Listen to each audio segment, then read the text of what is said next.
Joint pour notre événement. Certains qui nous connaissent savent bien que on a l'habitude d'organiser, d'animer ce type d'événement, très souvent plutôt des petits déjeuners, souvent dans nos locaux. Donc là, on s'est adapté au contexte pour pouvoir échanger avec vous ce matin sur ce sujet de la programmation digitale et d'un nouvel équilibre qui pour nous se profile entre le digital et les espaces physiques. Pour cette présentation, donc on va organiser les choses de la façon suivante, à la page suivante. Merci Élise. Tout d'abord, je vais commencer par vous présenter rapidement la société, puis on partagera avec vous notre vision des principaux enseignements de l'expérience Covid-19 et comment est-ce que ces enseignements impactent le physique, le digital et finalement cet équilibre entre les deux.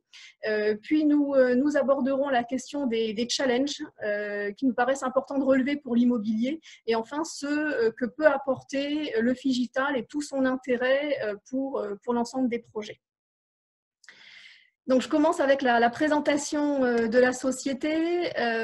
Donc, Arpas Trans, on est un cabinet de conseil spécialisé dans l'immobilier avec une autre approche qui se caractérise par plusieurs éléments. Tout d'abord, pour nous, un point essentiel qui est de penser les espaces bâtis et espaces non bâtis, comme un véritable actif de la performance des villes, la performance des organisations, la performance des utilisateurs. Un deuxième élément qui nous paraît essentiel, c'est de faire évoluer, d'accompagner les transformations de l'immobilier pour qu'il puisse s'adapter à toutes les évolutions que l'on connaît. On vient de vivre d'une certaine façon aussi une évolution ou une accélération en matière d'évolution qui va amener à, de notre point de vue, repenser l'immobilier. Et tout type d'immobilier, les bureaux, les commerces, peut-être l'école, etc. Un troisième élément de notre approche, c'est d'imbriquer les solutions à différentes échelles, puisqu'il nous paraît essentiel de prendre en compte et bien sûr les bâtiments, mais les bâtiments dans leur environnement, dans les territoires, les hommes, les communautés, et de réfléchir à ces différentes échelles pour avoir cette lecture complètement cohérente. Et enfin, c'est d'œuvrer pour des projets qui soient performants, qui soient responsables, qui soient résilients, qui contribuent également à un impact positif. Notre marque de fabrique, si je puis dire, c'est que l'usage est au le point de départ de nos réflexions, c'est quel usage et quel sens pour les espaces et pour l'immobilier d'une façon générale. Et pour travailler sur ces sujets, une équipe de 90 collaborateurs. 90 collaborateurs qui interviennent sur tout type d'actifs. On intervient en grande partie sur des bureaux et on va voir au fil de la présentation que nous avons étayé en particulier notre propos sur le sujet des bureaux, mais on intervient également sur le sujet des logements, sur l'enseignement, on travaille sur des usines, sur de la logistique, sur des bâtiments de recherche. On a un spectre qui est très large, couvrant donc tout type d'actifs, mais également tout type d'acteurs, travaillant à la fois pour des acteurs publics, des acteurs privés, pour des professionnels de l'immobilier, pour des grands utilisateurs.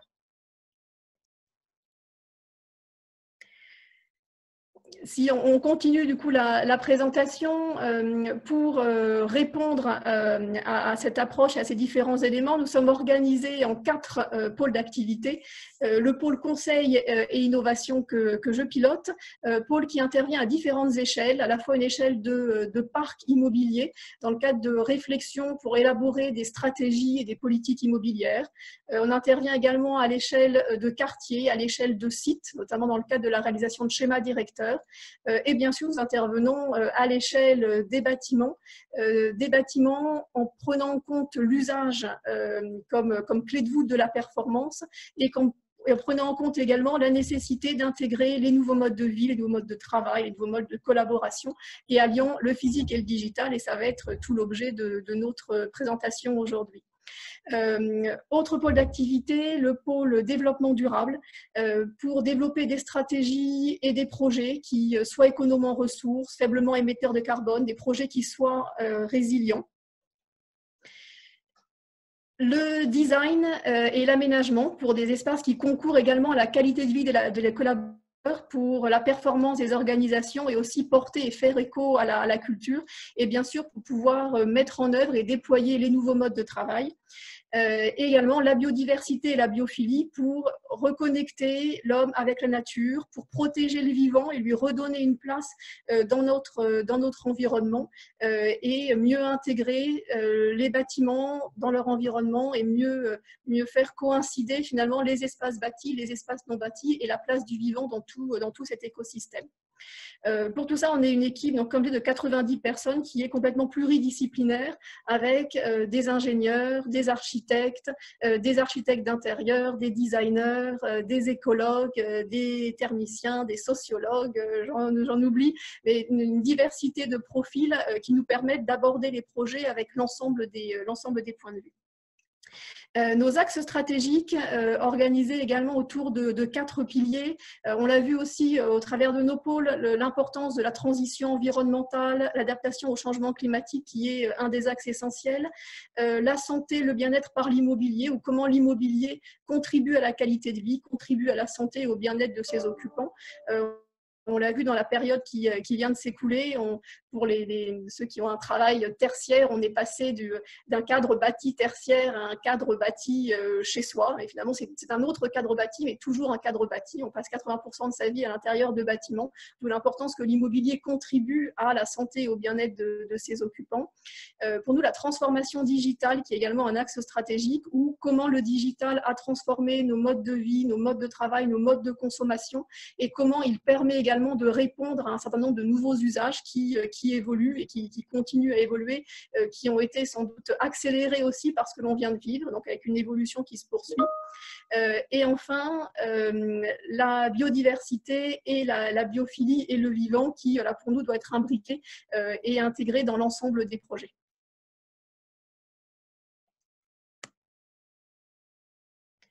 Nos métiers sont en mouvement, comme je disais en introduction. Pour nous, dans notre approche, il est essentiel d'adapter l'immobilier à l'évolution de l'ensemble du contexte. Donc forcément, nos métiers évoluent, réfléchissent, intègrent l'ensemble des nouvelles données de l'immobilier et de la société d'une façon générale. Au sein de l'équipe conseil et innovation, en travaillant en particulier sur les nouvelles formes de programmation, comme le Figital, qu'on va vous présenter aujourd'hui, en est une illustration, comme les réflexions multi-échelles, comme les nouvelles façons aussi de travailler les programmes pour les co-construire davantage, pour impliquer en amont l'ensemble des parties prenantes, pour garantir l'intégration de l'ensemble des points de vue, mais aussi l'accompagnement et la réussite du projet.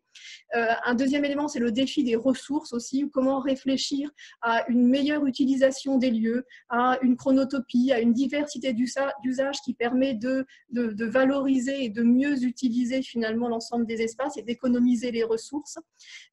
Et enfin, une réflexion sur l'évolution des besoins immobiliers. Là aussi, on l'a vécu. L'expérience que l'on vient de vivre nous amène à nous reposer un certain nombre de questions sur les bureaux, sur l'usage des bureaux, sur les logements, sur ce que l'on fait dans son logement et avec quelle proportion, peut-être aussi sur l'apprentissage, on l'a vu avec les jeunes ou moins jeunes qui ont continué à suivre des formations à distance, sur le commerce. Donc, voilà, et on voit finalement que tous ces éléments continuent à évoluer, sans doute accélérés par ce que l'on vient de vivre, mais continuent également à évoluer. Et c'est notre rôle de travailler sur l'évolution de cet immobilier. Pour la partie design et aménagement, c'est une partie qui également évolue pour être plus responsable, pour accompagner l'évolution des modes de travail, l'évolution des organisations et être un vrai support de l'ensemble de ces changements. Le développement durable pour adapter les bâtiments aux défis climatiques, pour accélérer la transition, et bien sûr la biodiversité et la biophilie pour intégrer les infrastructures vertes et les apports du vivant dans le paysage, dans la ville et dans l'immobilier. Donc, nos 4 métiers sont complétés par un accélérateur que nous avons créé il y a près de 5 ans, qui est l'accélérateur IMOWELL, qui est à la page suivante. IMOWELL, qui est un accélérateur de start-up qui sont dédiés au bien-être dans l'immobilier. C'est environ 130 start-up. Du coup, on est resté à la page des métiers, si on peut passer à la page suivante. C'est environ 130 startups qui contribuent à réfléchir, à déployer, mettre en place des solutions innovantes en matière de bien-être. Donc 120 ou 130 startups, une trentaine de partenaires, des professionnels de l'immobilier, des grands utilisateurs qui participent à l'ensemble également des réflexions. Pour nous, c'est aussi une bonne façon de mettre en relation les startups, les différents acteurs de l'immobilier, quelque part aussi de garder nos antennes ouvertes sur les réflexions des uns et des autres et sur les solutions qui peuvent permettre de répondre à l'ensemble des besoins. Pour finir cette présentation, nos clients. Alors, c'est une petite sélection de nos clients, donc certains se retrouveront dans la présentation, peut-être que d'autres n'y sont pas encore, on espère les voir très prochainement. Petite sélection de clients publics, de clients privés, de professionnels de l'immobilier et grands utilisateurs, comme je le disais précédemment. On peut passer à la page suivante.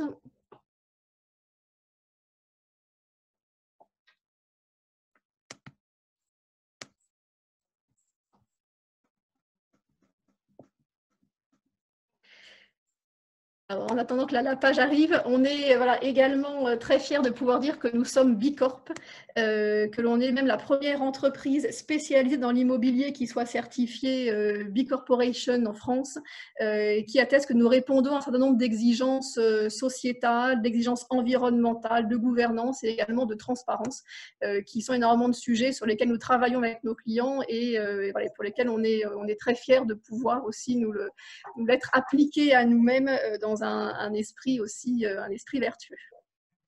Je vais passer dans une minute la parole à Catherine Nguyen qui va vous présenter cette première partie sur les enseignements de l'expérience Covid. Peut-être juste avant de présenter cela, ce que je peux dire, c'est que ce sujet de la programmation est un sujet qui est au cœur du métier de Harpastrans, puisque ça fait 30 ans que Harpastrans construit, travaille, rédige des programmes. On a des outils qui sont éprouvés depuis toutes ces années sur ce métier de la programmation. Depuis un peu plus récemment, on travaille beaucoup sur le métier du digital pour accompagner nos clients à définir des stratégies digitales, à déployer des solutions digitales pour les utilisateurs, à gérer les données et mieux exploiter les données dans les bâtiments pour améliorer la performance des bâtiments. Et c'est comme ça qu'assez naturellement, on a bien compris tout l'intérêt de croiser ces deux visions de la programmation et du digital et du physique pour travailler sur cette programmation digitale. On avait d'ailleurs organisé un petit déjeuner en novembre dernier, un premier petit déjeuner sur le thème de la programmation digitale, sur le thème de la méthode et comment mener à bien ce type de projet. Donc on est dans la continuité de ce premier événement. On s'est dit que ce que l'on venait de vivre donnait encore plus de sens à ce maillage entre physique et digital. Ça avait peut-être accélérer certaines choses ou continuer finalement l'évolution, poursuivi la situation qui était en train de se mettre en place. Voilà, et c'est pour ça que ça nous paraissait important de repartager avec vous et de repartir finalement des enseignements suite à ce que l'on vient de vivre, qu'on a appelé expérience Covid parce que c'est un peu une expérience grandeur nature que l'on vient de vivre, à laquelle on a pris ses distances physiquement, mais on s'est rapproché un peu plus d'un point de vue digital. Catherine, je te passe la parole. Merci Anne-Sophie. Alors, Élise, slide suivante, s'il te plaît. Donc, oui, comme l'a indiqué Anne-Sophie, le digital, c'est une approche sur laquelle on travaille déjà.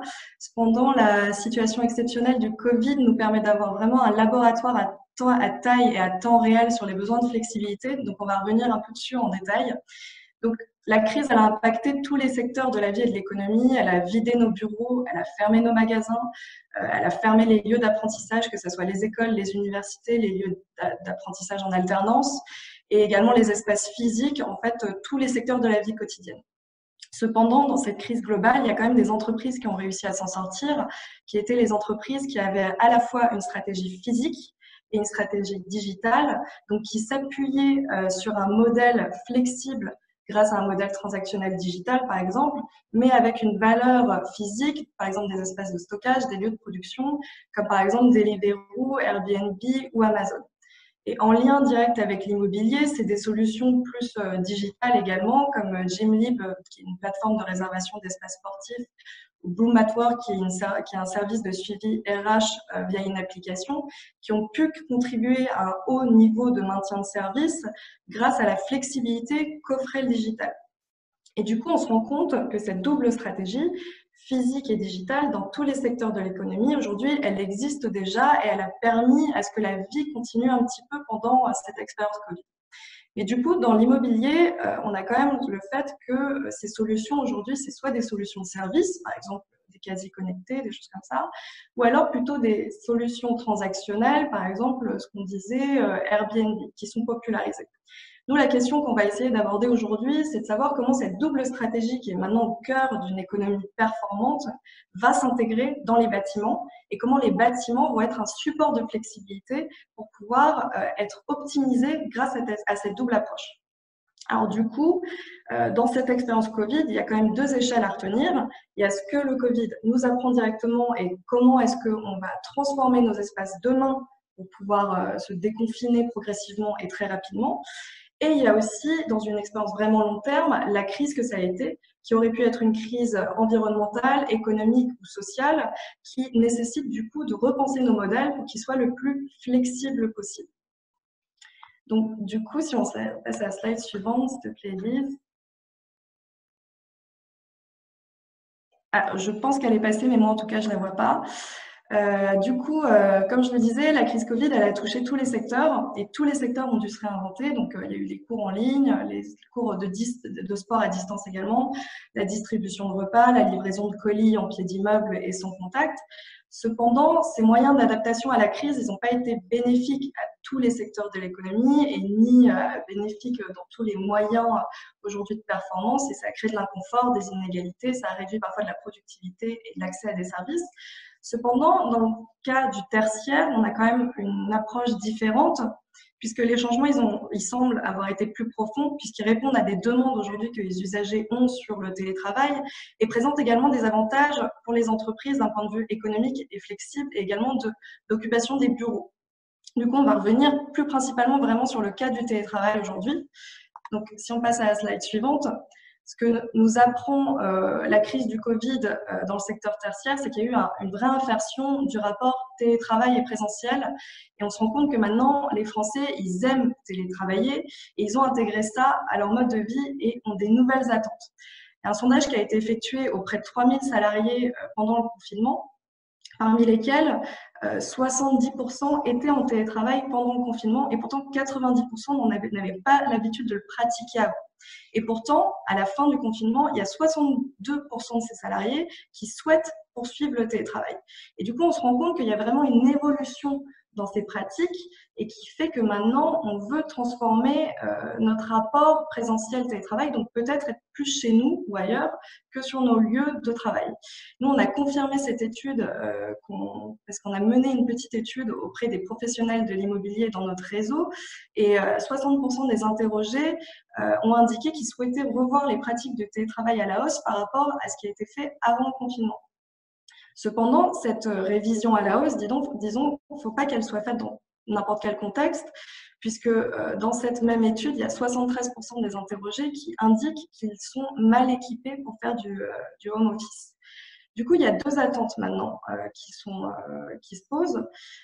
Qui sont au niveau de l'entreprise. Comment est-ce que l'entreprise va accompagner le salarié pour plus de flexibilité, d'ergonomie, pour pouvoir répondre à cette demande de plus de télétravail, mais également plus de confort dans des espaces dans lesquels l'entreprise n'a pas forcément l'habitude d'intervenir, c'est-à-dire chez son salarié, mais du coup peut passer par des stratégies qui sont des stratégies mettant le salarié en position nomade, par exemple dans des espaces de distribués, chez des confrères, dans les transports, au café, au bureau, puisque c'est une position dans laquelle déjà 30% des Français se considèrent, et du coup de savoir comment est-ce que l'entreprise va offrir un outil qui accompagne son salarié dans cette pratique du télétravail.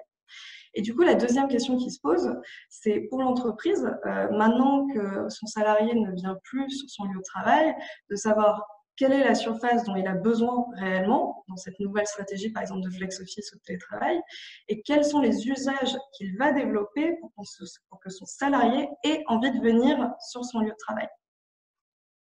Donc, si on passe à la slide suivante et qu'on refait un petit focus sur les outils du télétravail, donc la réussite du télétravail elle a été permise par des outils digitaux, notamment des Office 360, Trello, WeTransfer, qu'on connaît déjà et qu'on avait l'habitude d'utiliser parce que entre travailler de chez soi avec un collègue et travailler à différents niveaux d'une tour ou avec des clients ou des fournisseurs, il n'y a pas énormément de différence de ce point de vue-là.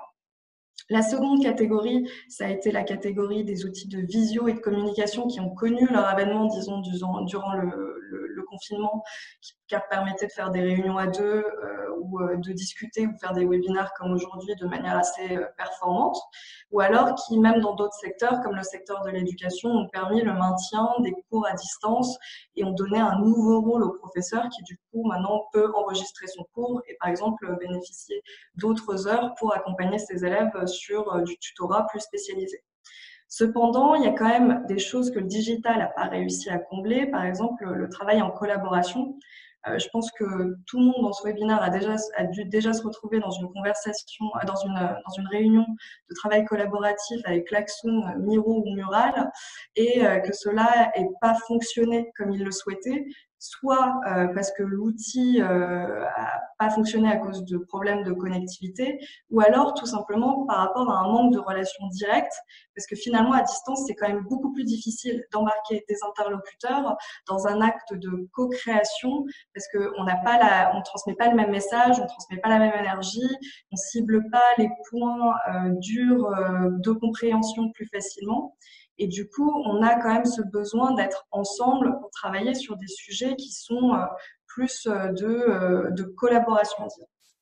Et du coup, dans la même étude qu'on citait avant, on se rend compte que même si 62% des interrogés souhaitent continuer leur pratique du télétravail, il y en a quand même 70% qui regrettent également leur bureau. Et du coup, pourquoi est-ce qu'il y a cette contradiction? D'où elle vient? Qu'est-ce que le télétravail ne va pas offrir que le bureau offre encore? Alors, est-ce qu'on peut passer à la slide suivante, s'il vous plaît? Merci. Si on revient sur les points négatifs du télétravail, même s'il permet quand même de s'occuper de ses enfants, de dormir plus longtemps, de faire ses courses, aujourd'hui, il accroît le risque d'isolement, puisque pendant le Covid, il y a eu un salarié sur deux qui considérait qu'il n'avait pas assez de lien avec ses équipes ou qu'il n'était pas assez informé par ce qui se passait dans les autres équipes. Donc finalement, dans l'expérience du télétravail, on se rend compte qu'il y a il y a une chose qui fonctionne et une chose qui ne fonctionne pas. Donc ce qui fonctionne, c'est tout ce qui est tâches individuelles, projets existants, la hiérarchie, tout ce qui est robuste et qui marchait déjà, continue, il n'y a pas de problème. Par contre, tout ce qui est lien humain, relations humaines, travail collectif, innovation, évolution même par rapport à sa carrière, c'est plus compliqué parce que ça fonctionnait via du lien, via de la rencontre.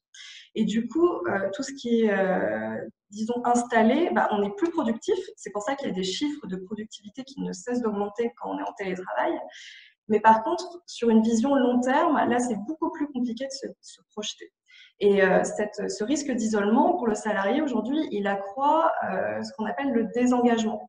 Et du coup, ça crée pour l'entreprise un risque à deux niveaux. Le premier niveau, c'est donc au niveau du salarié, ce risque de burn-out, d'extension d'horaire, de désengagement et de rapport de vision à long terme dans l'entreprise. Et pour l'entreprise, ça va être le manque de cohérence dans les projets d'équipe, la perte de communauté, la perte de l'emprise de la marque employeur et le manque d'engagement. Et donc, comme je le disais avant, il y a 76% des salariés qui regrettent leur bureau. Et nous, on a voulu se demander pourquoi est-ce que l'on regrette ces bureaux. Et du coup, dans notre enquête qu'on a fait auprès de notre panel, on a posé la question de qu'est-ce qui ferait que les salariés reviendraient au bureau. Et il y a 70% des salariés qui souhaitent revenir au bureau justement pour ce qu'on appelle le facteur humain, l'intelligence collective, le travail d'équipe, la collaboration, la rencontre et le lien. Donc, si on passe à la slide suivante, et qu'on revient sur cette notion de désengagement et de risque pour l'entreprise, on se rend compte finalement que le travail à distance, il peut avoir un gros impact sur le collectif. Donc, suite au confinement, il y a 62% des salariés dans les enquêtes qu'on a trouvées qui indiquent qu'ils sont moins impliqués qu'avant. Et près de la moitié des salariés qui étaient en télétravail indiquent maintenant qu'ils souhaitent changer d'employeur, notamment en raison de ce risque d'appartenance, de ce sentiment de manque d'appartenance dont on parlait. Donc, ce qu'on retient, c'est que le télétravail, il a créé de nouvelles attentes vis-à-vis de l'entreprise qui sont basées sur cette question d'engagement et de bien-être du salarié, puisqu'il y a en même proportion que le nombre de salariés qui se considèrent moins impliqués, il indique que finalement, ils reviendront dans l'entreprise si l'entreprise décide de se préoccuper de leur bien-être et que cela est devenu un facteur premier sur leur souhait de rester. Donc, la nouvelle problématique maintenant, ça va être de savoir comment l'entreprise va trouver les moyens de garantir l'encadrement du salarié, mais en même temps de lui fournir la possibilité d'être en télétravail. Donc, comment l'encadrer alors qu'il n'est pas sur mon lieu de travail, dans mes bureaux. Et dans un contexte où ce salarié demande à être moins présent sur son lieu de travail, qu'est-ce que je lui propose pour qu'il revienne et qu'est-ce que je lui propose comme outil pour vraiment construire ce sentiment de communauté. Donc, alors si on passe à la slide suivante et que maintenant on s'interroge un peu plus du côté de l'entreprise, on se rend compte que, alors moi je ne la vois pas, mais je pense que vous devez y être. On se rend compte que les entreprises, elles, semblent vouloir répondre à cette nouvelle attente du télétravail, puisqu'il y a près de 70% des entreprises qui sont prêtes à continuer le télétravail total ou partiel suite à l'expérience du confinement. Et il y a des grandes entreprises comme Google, Twitter, PSA qui ont décidé également d'en faire la norme. Les conséquences du coup pour l'entreprise, c'est donc qu'est-ce que je fais de ces espaces sous-utilisés. Donc on ne parle pas forcément que des espaces de travail, on parle des bureaux, des parkings, de la cantine, du matériel informatique maintenant puisque tout le monde est sur son ordinateur portable. Quels sont les nouveaux aménagements que je peux mettre en place pour faciliter justement cette anticipation, parce que là, demain, on parle de passage en télétravail. Comme je le disais, le Covid, c'est une crise qui est exceptionnelle. La prochaine crise peut peut-être amener à ce que tous les salariés souhaitent être dans leur bureau. Il faut vraiment avoir ce facteur de flexibilité. Et du coup, dans cette logique de flexibilité, comment est-ce que je gère mes flux ? C'est-à-dire, si demain, j'ai personne au bureau, comment je gère les flux, par exemple, liés à la maintenance, liés au parking, si après-demain, en fait, j'ai 100% de mes effectifs. Je prends 2 extrêmes. Donc, les problématiques, c'est comment est-ce que j'adapte ces espaces à mes nouvelles attentes, comment je les dimensionne, comment j'accompagne mon salarié et comment j'ai des espaces qui sont réellement support de changement. Alors, si on sort du côté que de la question de l'entreprise et qu'on passe à la slide suivante, on se rend compte que ces enjeux, ils sont également présents du côté des bailleurs et des investisseurs, puisque, bon, on le disait, les entreprises vont faire face à des nouveaux défis, qui vont être des nouvelles organisations, des nouveaux moyens, des nouveaux modes de travail, et qui du coup risquent d'amener des problématiques de liquidité, de cash flow, et ce qui va poser vraiment la question de la dépense immobilière. Et du coup, si je cherche des économies, je vais également les chercher sur ces postes-là. Donc, la réduction des coûts, elle va s'articuler avec des nouveaux besoins qui sont plus serviciels, plus agiles, comme agir sur la santé, le bien-être, mettre en confiance le salarié. Mais du coup, elle va poser qu'est-ce que je fais de mes locaux et si je n'y suis plus, est-ce que du coup je ne paie plus les espaces et quelle va être quelle va être la logique, l'impact pour les bailleurs et les investisseurs qui sont propriétaires, qui eux vont être mis face à de nouveaux défis qui vont être la sécurisation des loyers collectés que les entreprises ne pourront plus payer, qui vont être le fait d'éviter et de minimiser de la vacance entre deux preneurs qui peut s'accentuer dans un contexte de crise et qui vont être également de tenir les engagements contractuels, par exemple assurer le ménage, la maintenance, la sécurité, et aussi de maintenir des capacités d'investissement pour sécuriser les marges. Donc, finalement, cette flexibilité que doit permettre le physique et le digital, à travers l'approche digitale, elle répond également à ces futures problématiques que vont avoir les bailleurs et les investisseurs, qui va être d'améliorer l'attractivité et l'agilité de l'offre et du parc, d'améliorer l'offre servicielle pour répondre aux attentes des entreprises et de réduire les coûts de maintenance et améliorer la résilience du parc. Donc, slide suivante, s'il vous plaît. Si du coup on revient sur toute cette expérience Covid, nous ce qu'on en retient, c'est qu'il y a des nouveaux enjeux et qui sont à 3 échelles. Le premier, c'est qu'on a cet immobilier qui doit être agile, flexible et adaptable au changement. Comme je le disais, demain, ça va être du télétravail. Une autre crise, ça peut être une crise environnementale qui va être, par exemple, de maintenir, de réduire l'occupation des transports. Il faut que ça puisse se transformer. La deuxième chose, c'est comment est-ce que je rends des services que je propose des services et des espaces attractifs. Puisque si demain, j'ai peu de locaux, comment est-ce que je fais venir les gens dans mes espaces? Et la troisième question, qui marche pour les bailleurs, les investisseurs et les entreprises, c'est comment est-ce que je garantis une promesse occupant avec un haut niveau de service, un lien avec la communauté et qui ne va pas forcément dépendre de mes espaces. Voilà. Donc maintenant, je vais passer la parole à Camille qui va vous présenter les challenges qu'on peut relever plus précisément dans l'immobilier. Bonjour à tous, merci Catherine. Donc Camille Tafani, donc je m'occupe de l'activité digitale chez ARP Astrance. Donc dans cette troisième partie, donc ce qu'on va voir, c'est que les enseignements de la crise sanitaire et du Covid que Catherine vient de nous présenter font ressortir en fait un certain nombre de challenges, de défis que l'immobilier va devoir relever pour réussir l'après-Covid et pour en tirer profit. Donc, le premier challenge, ça va être tout d'abord de concilier flexibilité et rigidité. En effet, donc, la crise sanitaire a révélé notre capacité d'adaptation, de passer du jour au lendemain à une situation inédite. Donc, le télétravail qui est devenu obligatoire pour des entreprises qui, pour certaines, s'y refusaient jusqu'à maintenant. Ça nous a obligés à travailler dans des contextes familiaux particuliers et parfois pas faciles, avec des enfants à garder, à travailler dans des environnements pas forcément appropriés, des espaces trop petits, pas suffisamment ergonomiques et pas toujours avec les bons outils. En tout cas, ça a pris du temps à les prendre en main. Mais pourtant, cela a été une vraie réussite à tel point que, comme on vient de le voir, la majorité des salariés souhaitent continuer le télétravail. Et en fait, cette capacité d'adaptation face à une situation de crise sanitaire, on la retrouve aussi aujourd'hui dans nos habitudes, dans nos modes de vie, qui continuent à évoluer très très vite et très rapidement et auxquels on s'adapte même sans s'en rendre compte. Et pour répondre à ces changements, les espaces vont devoir du coup se doter encore plus qu'avant de cette capacité d'adaptation, de flexibilité, voire de réversibilité. Et là où le challenge est d'autant plus difficile à relever, c'est que ces espaces, ils sont aménagés dans des lieux rigides, dans des lieux figés, qui sont là pour durer. C'est la caractéristique intrinsèque de l'immobilier. Hein. Et c'est des espaces qu'on va rénover au mieux tous les 15-20 ans. Et donc, c'est non seulement en fait, dans les aménagements d'espaces qu'on va demander cette flexibilité, mais ça va également la technicité des bâtiments de devenir de plus en plus flexibles. Et c'est là qu'on va par exemple demander à des systèmes ou à des réseaux de climatisation de s'adapter au taux d'occupation des personnes dans les bureaux. Donc le premier challenge, c'était flexibilité versus rigidité. Donc, si on passe à la slide suivante, donc on vient de le voir également dans la partie précédente, la majorité des salariés disent que leur engagement au travail lors du déconfinement va dépendre de la façon dont leur entreprise va se préoccuper de leur bien-être. Donc, on se rend bien compte là que les problématiques de QVT, de confort et de bien-être vont devenir des questions encore plus centrales qu'avant dans les organisations et vont faire partie du succès du retour des salariés au bureau. Or, le challenge à relever ici pour l'immobilier, c'est un challenge qui est lié à cet enjeu de rationalisation des espaces.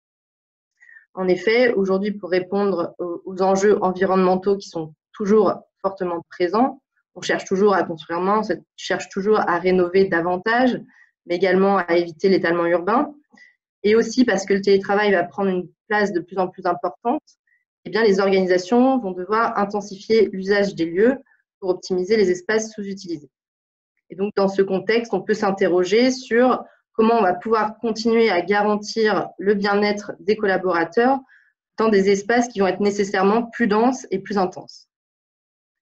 Si on passe à la slide suivante, une autre facette que la crise sanitaire a accentuée aujourd'hui, c'est l'accélération massive de la digitalisation de notre société. Aujourd'hui, on se rend compte que tout pratiquement passe par Internet. C'est déjà fortement le cas avant le confinement, mais ça s'est accentué pendant, avec le télétravail, les commandes de repas, les visioconférences entre amis, avec sa famille. Mais c'est un phénomène qui, on le voit aujourd'hui, se confirme déjà post-confinement. Aujourd'hui, par exemple, le digital, c'est une condition d'accès à certains services, certains loisirs qui, jusqu'à maintenant, étaient, entre guillemets, libres d'accès. Ça va être, par exemple, le cas des plages, où il y a des expérimentations en cours pour mettre en place un système de réservation de son créneau horaire pour accéder à la plage. Mais c'est également le cas des lieux de culte, où il faut également réserver à l'avance pour pouvoir avoir un siège attribué afin d'accéder à ce lieu de culte. Et ça, on peut supposer que c'est qu'un début et que ça va fortement continuer à s'accentuer. En effet, aujourd'hui, si on parle en termes de chiffres, le numérique, en tout cas avant le confinement, ça représentait 6% des consommations d'électricité et 4,5% des émissions de gaz à effet de serre. Et on sait déjà que les chiffres annoncés pour 2025 donnent le vertige, puisque le numérique représenterait 20% des consommations à cette échéance de 2025. Et ça, c'est sans compter en plus l'impact du digital sur les terres rares et sur les ressources. Du coup, la question qu'on se pose avec ça, c'est comment l'immobilier va-t-il réussir le challenge de la sobriété énergétique avec des usages et des comportements qui sont de plus en plus digitalisés. Le challenge suivant, ce qu'on constate, c'est que le confinement donc, a accéléré la dématérialisation de nos échanges. Même si les emails étaient déjà largement répandus, c'est maintenant de plus en plus le cas donc, des réunions en visioconférence qui se sont installées dans nos habitudes et qui ont, pendant le confinement, remplacé nos salles de réunion. Mais en revanche, au-delà des simples visioconférences, qu'on se rende compte, c'est que le virtuel et la dématérialisation des outils devient plus complexe et parfois limitant lorsque l'on souhaite, par exemple, réaliser des ateliers collaboratifs où les paperboards ou le simple post-it sont curieusement difficilement remplaçables. Et même si certaines startups proposent des outils innovants, c'est par exemple le cas de la startup Klaxoon, qui, avec son outil collaboratif, permet de réaliser des votes, des brainstorming, des challenges en équipe, ce qu'on se rend compte, c'est que la prise en main de ces outils, elle n'est pas forcément si aisée et que certaines situations, certains cas, nécessitent une présence physique des interlocuteurs. Une autre problématique de cette virtualisation, de cette dématérialisation, c'est que si le télétravail continue à s'accentuer, des espaces complémentaires vont être à identifier afin de permettre donc, aux personnes qui sont physiquement présentes dans les bureaux de s'isoler, de trouver un coin de calme pour continuer à échanger en visioconférence avec leurs collègues qui, eux, sont en télétravail. Donc, le challenge, ça va être de bien sûr trouver le bon compromis, le bon équilibre entre physique et virtuel pour gagner en efficacité et en productivité. Le challenge suivant, donc à la slide suivante, une autre question fondamentale qui se pose, c'est comment, au lendemain de la crise sanitaire, faire revenir les salariés dans les bureaux.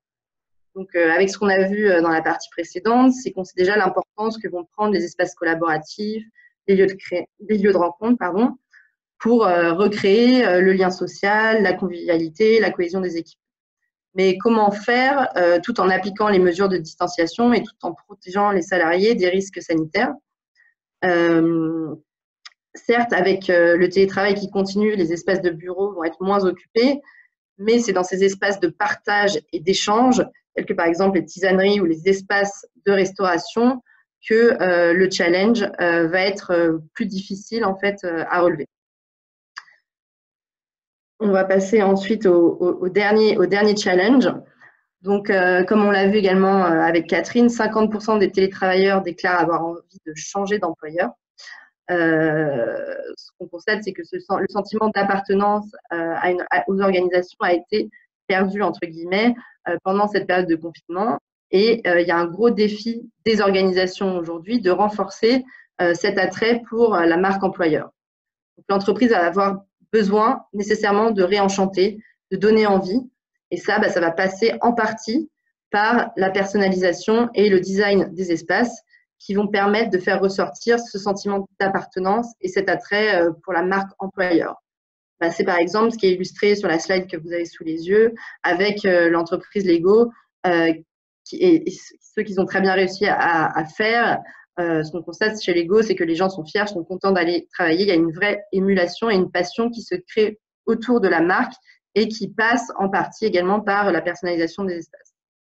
Or, le challenge, c'est que ce sentiment, il est plus difficile à garder en télétravail et il va être plus difficile effectivement à obtenir dans des espaces qui sont plus aseptisés et qui se ressemblent. Donc, pour garder cette confiance et cet attrait pour la marque, les organisations ont un défi important à relever et ça va passer en partie par le réenchantement des lieux. Donc, comment faire pour répondre aujourd'hui à ces nombreux challenges? Chez RPS Trans, on a décidé d'introduire l'approche Figital. Le Figital, peut-être que c'est un terme qui ne parle pas à tout le monde. À l'origine, en fait, ce terme Figital, il vient du monde du retail et c'est une contraction entre les termes physique et digital qui consiste du coup à intégrer de façon efficace les atouts du monde digital dans des lieux physiques. C'est-à-dire à trouver le bon équilibre entre l'acte physique, l'acte d'achat physique en magasin et l'achat sur Internet. Et l'important, c'est que en fait, ces deux actions vont se nourrir l'une et l'autre. Le physique va en fait offrir en plus des possibilités une expérience que peut fournir le digital. Et si on transpose en fait ce terme, ce concept à l'immobilier, le principe du digital, ça va être de mettre des outils innovants et des technologies de pointe à la portée des occupants, des utilisateurs, dans le but, bien sûr, d'améliorer leur expérience des lieux. Donc, je vais maintenant passer la parole à Rabi, qui va vous présenter plus concrètement les apports du Figital pour l'immobilier. Merci Camille, bonjour tout le monde. Donc Rabi Kassem, je fais partie du pôle conseil, notamment sur toute la partie gestion de projet et programmation. On intervient sur des sujets assez divers comme la stratégie immobilière, donc programmation au sens assez large, mais et également tous les métiers de l'assistance à la maîtrise d'ouvrage et de la maîtrise d'ouvrage déléguée. Dans cette partie, qui est la dernière partie, on vous a présenté le Figital. Il est aussi important de vous présenter quelle était notre approche, nous, RPS Trans, sur ce qu'on a appelé la programmation Figital et quel était l'intérêt de pouvoir l'appliquer sur le monde de l'immobilier. D'abord, pourquoi faire du Figital? C'est très important de se poser la question de la raison vers où nous souhaitons aller. Pour nous, il y a deux éléments très importants. C'est d'abord occuper mieux. Cette question de l'occupation, cette question de la mobilisation de l'immobilier et du mètre carré que nous construisons, que nous réhabilitons tous les jours, elle est très importante pour pouvoir offrir d'abord, bien sûr, une meilleure qualité d'usage. C'est une attente aujourd'hui qui est générale, qui est généralisée.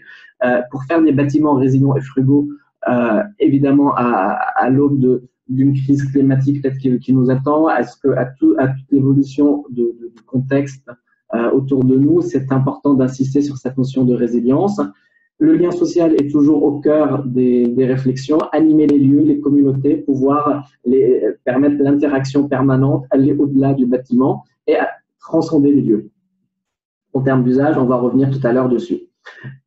Un autre objectif qu'on se donne, c'est construire moins. C'est très important aujourd'hui et quand on parle de construire moins, c'est vraiment une question de sobriété, c'est une question d'économie aussi bien en mètres carrés, en terre, et aussi en économie, en argent. Pour répondre à un besoin de flexibilité, pour permettre une meilleure rationalisation et pour optimiser les coûts. L'équation de tout cela nous amène à identifier ce que nous appelons l'immobilier intense et agile. L'intensité, la ville intense aujourd'hui, c'est une notion qui revient depuis quelques années, elle est très importante.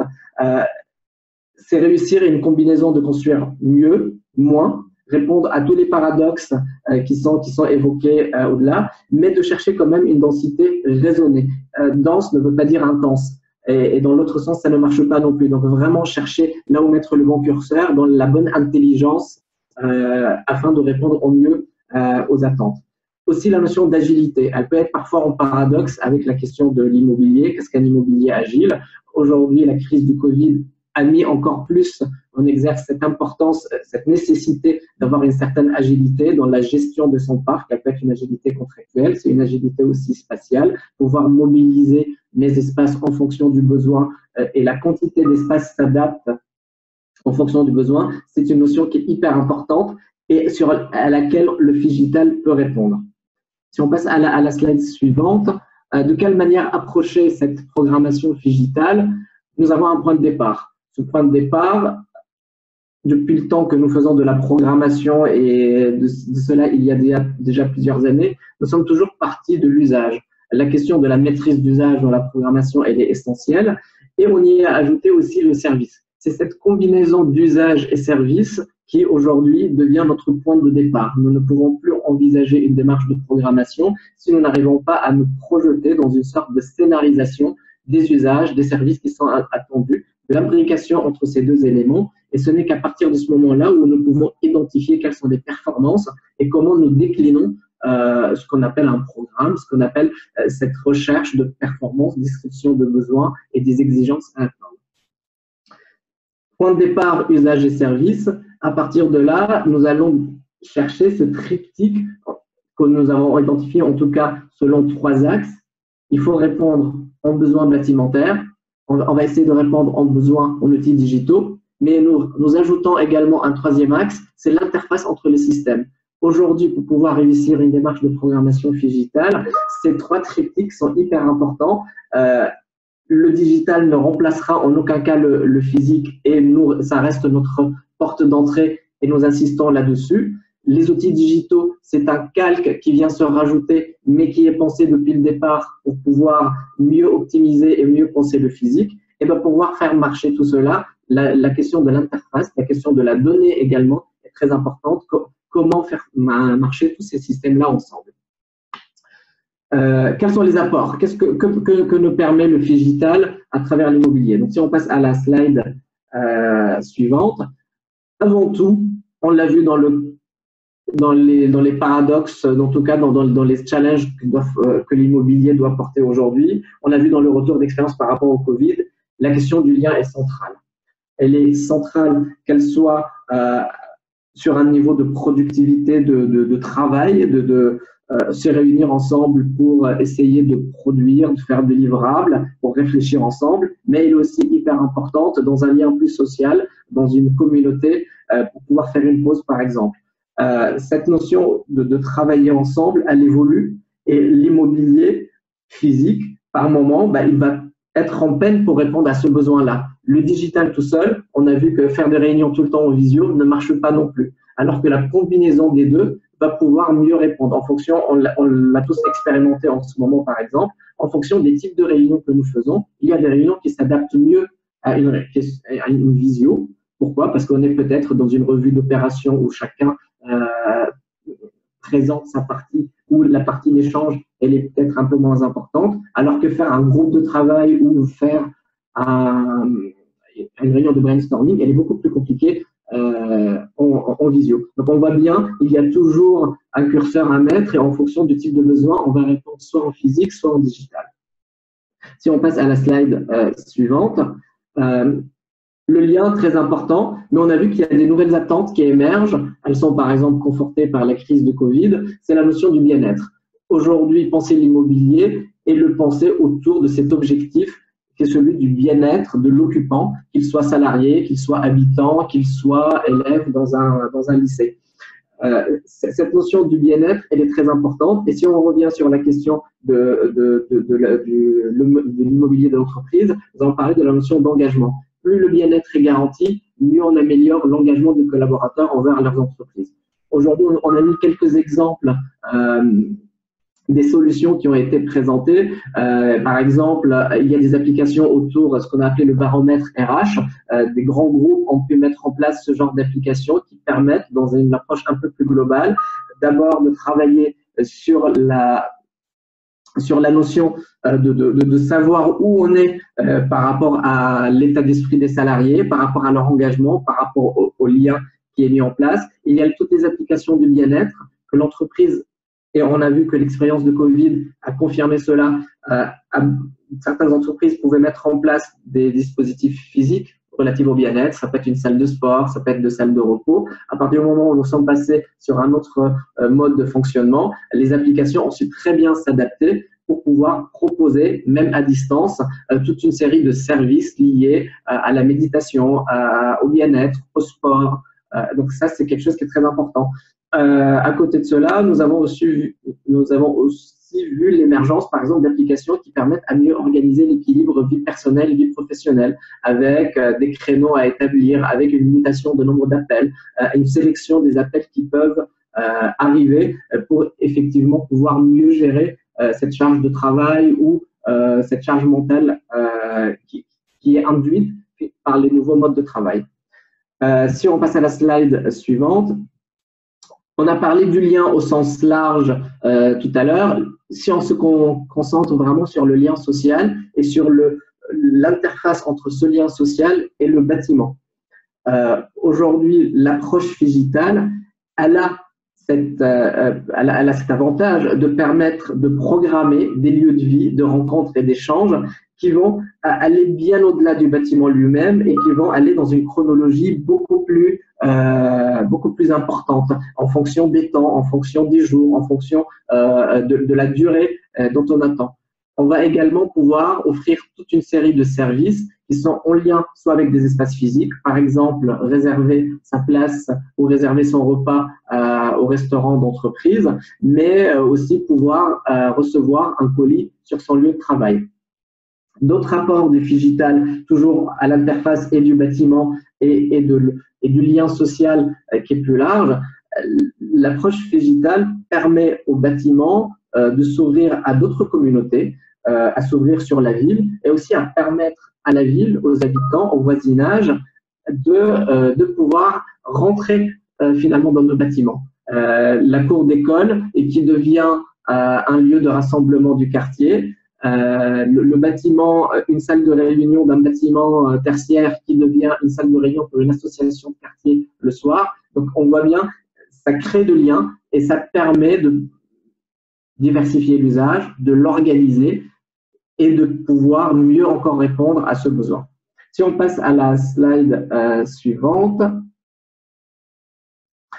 D'autres apports du digital, c'est une approche que nous avions déjà il y a quelques années, qui aujourd'hui se conforte d'abord par l'évolution même des modes de travail, par la crise du Covid également. C'est ce que nous appelons les espaces de travail distribués. Un salarié, un collaborateur, aujourd'hui, n'a plus qu'un seul schéma pour aller travailler et d'aller au bureau. Il a un panel, il a une offre beaucoup plus large. On l'a vu, on peut travailler de chez soi, on peut bien sûr travailler au bureau, mais on peut travailler dans plein d'autres lieux qui peuvent être soit en lien directement avec l'entreprise, par exemple le corpo working, ça veut dire une entreprise peut très bien, en fonction des différents sites qu'elle peut avoir, offrir des lieux plus ouverts à des salariés qui viennent d'un autre site, mais aussi vers ce qu'on appelle les tiers-lieux externes. Ce sont par exemple les espaces de coworking externes, ça peut être également d'aller chez une autre entreprise. Le digital permet effectivement d'organiser cette offre, de lui donner une visibilité d'abord, parce que ce qui nous manque aussi, c'est parfois la visibilité de ce qui est réellement disponible. Et quand on l'intègre en amont, on va pouvoir se recentrer pour chaque lieu, peut-être sur sa fonction essentielle. Le siège, il n'est plus forcément le lieu de travail où on va se concentrer, où on va se réunir, il est peut-être plus un lieu de représentation. Donc, on va certainement réfléchir différemment notre programmation physique cette fois-ci pour pouvoir le recentrer sur sa fonction de siège. Les tiers-lieux, effectivement, en fonction du public, en fonction des horaires, en fonction des créneaux, on va pouvoir également mieux les doter des services et des surfaces nécessaires à cela. Si on passe à la slide suivante, on va aussi pouvoir expérimenter, essayer, on l'a déjà fait quelque part et encore ces derniers moments ont été cette dernière période a confirmé également la réussite de certains business models. C'est typiquement si on prend la question du sport. Aujourd'hui, dans beaucoup de sièges sociaux par exemple, on a des salles de sport, on a toute une série d'équipements qui a l'investissement, c'est un très fort investissement matériel qui demande de la maintenance, qui demande un gestionnaire en place et qui très vite, quand ils sont confrontés à des évolutions de modes de travail, à une grande mobilité des salariés, à une crise comme celle du Covid, se retrouvent presque inutiles. Aujourd'hui, les grands sièges qui avaient des salles de sport sur les trois derniers mois n'ont pas beaucoup fonctionné. Il y a d'autres solutions qui ont été proposées, typiquement la question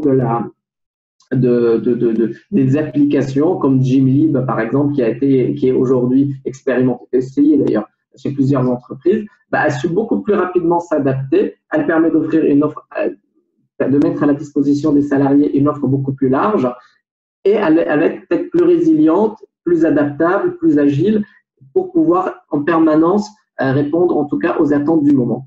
Et ça, pouvoir l'intégrer dès le départ dans une programmation digitale, pouvoir dire que dans mon recueil de besoins initial, dans ma description des besoins initiaux, on va aller sur telle ou telle solution. Typiquement, je ne ferai peut-être pas dans le futur siège que je construirai pour un grand groupe une salle de sport. Par contre, on va peut-être chercher une salle polyvalente. On va déjà commencer à réfléchir sur les autres solutions digitales qui existent. Et de ce côté-là, on aura peut-être réussi une certaine économie financière, mais aussi de le construire moins, construire mieux. Si on continue, si on va sur la slide suivante, toujours sur ce même modèle, sur cette approche de nouveau business model. Je ne sais pas si la slide elle est passée chez vous, toujours pas chez moi. Typiquement, la question des espaces de réunion, des espaces de coworking, c'est très important. Notre besoin en salle de réunion n'est jamais le même. En fonction des temps, en fonction des périodes. Pouvoir adapter l'offre en permanence, ça répond très bien. Aujourd'hui, il y a une question, par exemple, sur les lieux de formation. Il y a certaines entreprises vont dédier des salles de formation. Or, c'est un besoin qui n'est pas permanent, qui va beaucoup varier. L'échelle de groupe n'est jamais la même. Pouvoir permettre de proposer une offre alternative, peut-être à l'extérieur, mais peut-être à l'intérieur, à travers notamment une certaine agilité, est beaucoup plus important. Si on passe à la slide suivante, de tout ce qu'on dit depuis tout à l'heure, ce qu'on entend surtout, c'est cette capacité qui est permise par le Figital de pouvoir étendre l'usage des lieux, de pouvoir aller au-delà d'une programmation originale, d'une programmation initiale, pour, en fonction de la durée, en fonction de l'évolution dans le temps, pouvoir à chaque fois permettre une superposition d'usage avec une certaine organisation, avec aussi une performance à atteindre. Ça va nous permettre de mutualiser à certains moments. Ça va nous permettre, en fonction de l'échelle de temps, de pouvoir modifier cet usage, voire aller plus loin. C'est pas qu'une modification sur l'échelle d'une journée, mais c'est peut-être sur un temps beaucoup plus important. C'est par exemple la question de l'occupation temporaire. Et à plus long terme, un bâtiment qui a été conçu pour du tertiaire, pouvoir devenir du logement. C'est une question très large. Beaucoup de promoteurs y réfléchissent, mais pouvoir se poser toujours la question sur ce changement de destination d'un bien.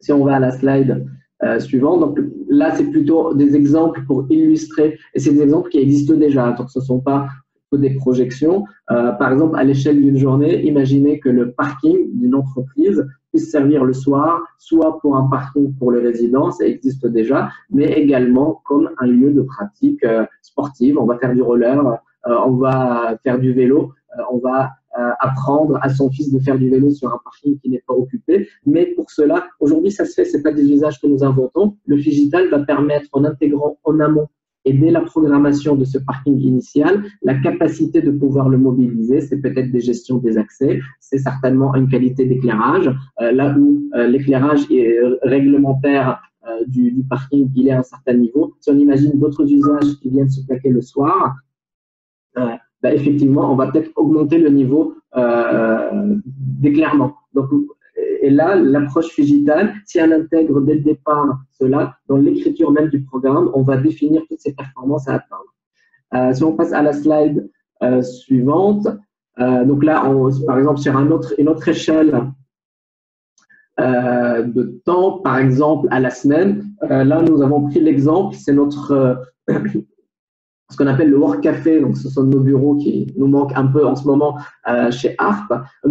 C'est la question de la salle polyvalente quelque part. Comment du lundi, mardi, mercredi jusqu'à vendredi, l'utilisation de la salle change en fonction du besoin. Elle peut très bien servir en salle de conférence, elle peut très bien servir en salle de pause, mais également en salle de travail. Tout cela conçu en amont va nous permettre d'avoir une infrastructure, par exemple en termes de courant fort et courant faible, qui puisse accueillir à la fois une salle de conférence, mais aussi une posture de travail. C'est également une adaptation de la CVC pour pouvoir accueillir 100 personnes en position conférence, mais pas forcément, mais plus que 10 en termes en position de travail. Donc, c'est toute cette réflexion amont sur l'infrastructure, sur parfois aussi peut-être la mesure conservatoire qu'on va avoir, qui va permettre cette agilité d'usage. Les deux autres exemples, donc si on va à la slide suivante, ça va être la question de l'occupation temporaire. On a pris l'exemple, par exemple, de Camelot qui profite, par exemple, d'un changement d'occupation ou de preneur sur des immeubles tertiaires pour y implanter de l'hébergement temporaire. Donc, ça va effectivement répondre à un besoin peut-être très spécifique d'une population nomade. L'avantage financier, il est très important parce que là, on est en capacité de proposer des loyers très bas. La vacance, elle est mieux gérée. Pour autant, on arrive donc à répondre à un vrai besoin et on est tout à fait en capacité de revenir par la suite sur une destination bureau. Donc là, on est vraiment sur cette occupation qui va varier au gré des saisons, si on le veut. Mais pour cela et pour pouvoir le faire, il faut y avoir intégré toute une série de dispositions, qu'elles soient techniques, qu'elles soient en termes d'outils, mais qu'elles soient parfois juridiques et contractuelles et réglementaires également, pour pouvoir permettre cela. Et dernière slide, la question du changement de la destination, elle est parfois complexe, elle est très technique, elle oblige une restructuration, une réhabilitation des bâtiments. Pour autant, justement, le Figital peut nous permettre de faciliter ce changement de destination en disant, par exemple, qu'un certain nombre de services n'y trouvent plus réponse d'une manière physique, mais uniquement digitale. On va faciliter le changement de destination d'une résidence senior en un hôtel. Donc, cette approche, elle est très importante et elle peut se faire aussi sur le long terme.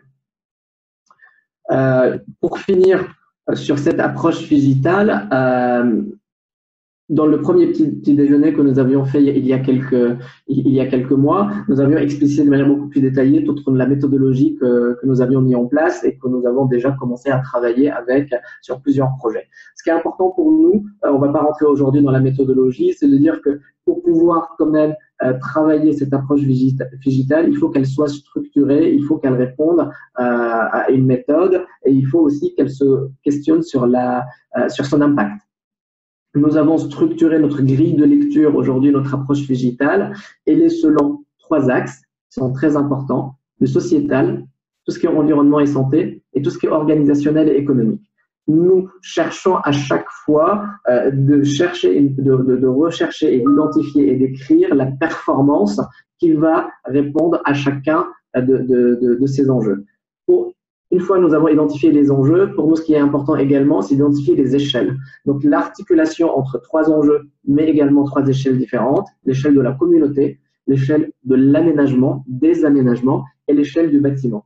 Et ce n'est qu'au croisement de ces 3 enjeux et de ces 3 échelles que nous sommes en capacité de nous donner une grille de performance avec des objectifs auxquels nous devons répondre. Et c'est à la lumière de ces performances et de là où on met le curseur, nous sommes en capacité derrière d'écrire notre programme, de mieux l'identifier avec les utilisateurs, avec l'investisseur, avec également la promotion s'il le faut, et de pouvoir le traduire derrière à travers un projet bâtimentaire, architectural et aussi digital complet. Donc voilà pour cette dernière partie. Je vais repasser la parole à Anne-Sophie. Merci Rabi. Pour finir, effectivement, et pour conclure, ce que l'on voit bien, c'est que tout ce que l'on vient de vivre, tous ces bouleversements, mais aussi tous les enseignements finalement que l'on peut tirer de cette expérience, nous montrent bien qu'on a aujourd'hui une véritable opportunité et que c'est vraiment le moment de se reposer la question à la fois de la façon dont on fait certaines choses, la façon dont on travaille, dont on vit, dont on consomme, et de se reposer la question des espaces et de l'immobilier qui est nécessaire et comment l'immobilier doit se transformer pour s'adapter à l'ensemble de ces évolutions. Pour nous, cette approche, le maillage de cette approche physique et digitale est essentiel. Le fait effectivement de les aborder en même temps comme deux calques qui doivent se superposer est vraiment l'une des clés de réussite pour atteindre cet immobilier que l'on évoquait, plus intense, plus agile, et qui soit vraiment un immobilier plus performant. Donc pour travailler sur tous ces sujets, on est prêt à vous accompagner pour répondre à l'ensemble de vos questions, pour travailler sur l'ensemble de vos projets en mettant à votre disposition l'ensemble de nos compétences, des compétences, comme on le disait précédemment, en particulier de programmation. Depuis 30 ans, nous travaillons sur des missions de programmation, donc qui nous permet d'avoir l'ensemble des outils éprouvés, testés, expérimentés pour aboutir à un programme qui réponde à l'ensemble des besoins, pour faire travailler aussi l'ensemble des parties prenantes, pour construire, co-construire, pour définir les axes stratégiques et au final pour aboutir à des documents de programmation, des programmes qui parlent à tout le monde, qui mettent tout le monde d'accord en regroupant finalement l'ensemble des acteurs d'un projet autour d'un langage commun. Voilà, donc toute cette démarche de programmation, on la met bien sûr à votre disposition pour travailler ensemble, intégrant l'ensemble des enjeux digitaux et toutes nos compétences en matière de digital. On vous accompagne également du début à la fin sur l'ensemble des projets dans le cadre de missions de maîtrise d'ouvrage déléguée, voilà, gestion depuis la définition du projet jusqu'à sa réalisation. Un accompagnement également sur la conduite du changement qui est un sujet essentiel puisque ce sont des projets qui bouleversent au-delà des bâtiments, qui bouleversent les organisations, qui bouleversent les personnes et qui nécessitent aussi un accompagnement pour garantir la réussite de ces projets.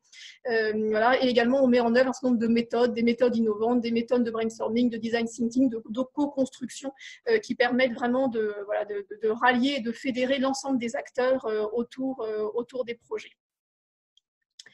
Donc, je vous remercie, vraiment merci à tous pour votre présence ce matin.